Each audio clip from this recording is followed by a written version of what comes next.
Hello and good day.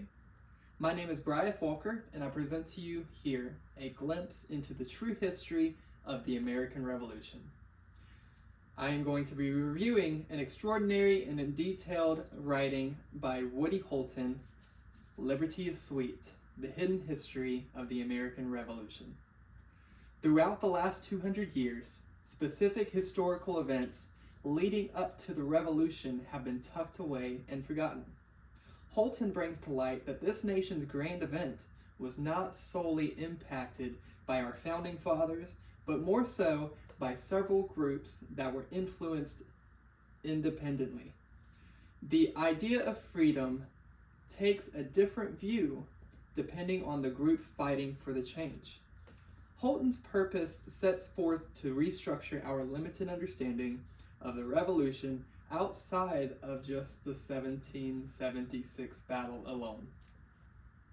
According to the Museum of American Revolution at amrevmuseum.org, more than 1,000 primary source records are used to piece together the forgotten history, including newspaper articles, letters, petitions, and many other documentations that bring deeper meaning to a war that modern people view very broadly.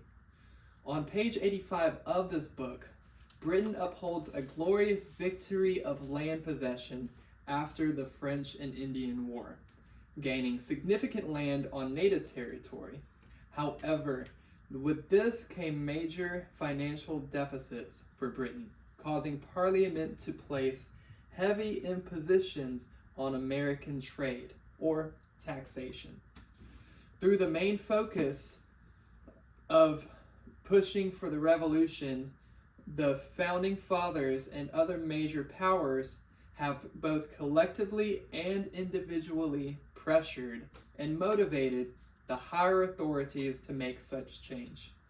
Some of these groups would include farmers, women, native groups, African slaves, and African Americans, bringing a wide spectrum of economic desire. Though these groups vary greatly, one main goal that they ultimately all share is freedom. With motivation of becoming financially free, socially free, territorial free, or even to simply have freedom from enslavement, the purpose of freedom matters greatly to their respective groups. Holton states that even regular colonists have taken negative effect with economic prices rising. And in 1776, Lord Dunmore's proclamation makes a statement that those who were enslaved can find freedom by joining the British. And through intimidation and fear for slave owners, they progressively lose their slaves to the enemy territory, and the slave population took enlightenment of the British's offer because why? Why not? Liberty is sweet. And that you can see here on page 210. This becomes the key tone of both the internal and external of this book. Many enslaved African Americans have accepted the offer of protection under British hands, and just alike, black British soldiers and American soldiers participated in the Revolutionary War, fighting not necessarily for freedom from Britain, but for a new nation with new rights, protections, and personal freedom. This was a bonus for colonial troops to ensure a growth in numbers for their army, giving even more chance into a potential victory for America. And not only that, this provided visual insight and would hopefully convince society of their ability to fight hand in hand with white soldiers alike and earn their freedom. However, though some African Americans did gain allowance of freedom and pay and even land, many still did not gain the equal rights and protection that the nation had promised them. Alongside the white and the black colonists and the troops, the native nations sought highly in regards to gaining independence, though it's not much for the upbringing of the colonists, but for their own safety and their own land protection. The natives were very much mixed in emotion toward either side. and they needed to make a choice of whether they should fight with Britain or the colonies, or to attempt neutrality to avoid further destruction and possession of their native land. After all, they did make up the majority of the population in the continent at that time, so allowing colonists to expand ultimately threatened to take over their land and communities. As the pressure continued to build, so did protests and boycotts from women and low-class white citizens. The blockage of the land west of the Appalachian Mountains by the British kept tensions building and eventually led the colonists to push past the boundaries despite the blockage without warning. Disease also took a great effect on all sides, with smallpox wiping out entire native villages and creating food and trade struggles throughout. This era would surely not prove comfortable for anybody.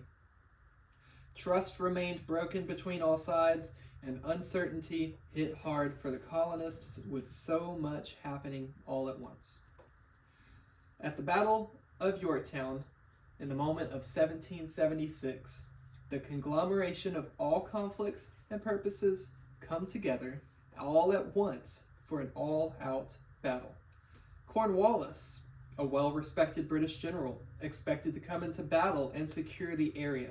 However, French forces created a blockade that hindered communications and supplies from the bay and on land, setting up Cornwallis for a trap. From New York City, New York, to Yorktown, Virginia, several hundred miles were marched with French General Rochambeau, which makes this the largest of the war, the largest march.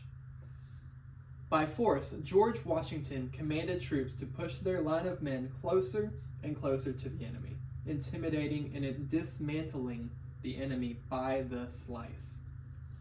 And though the Battle of Yorktown and the Revolutionary War hold great significance to the history of the United States, it stays true of importance to remember that the groups of people that fought for this freedom and the overall cost of the war.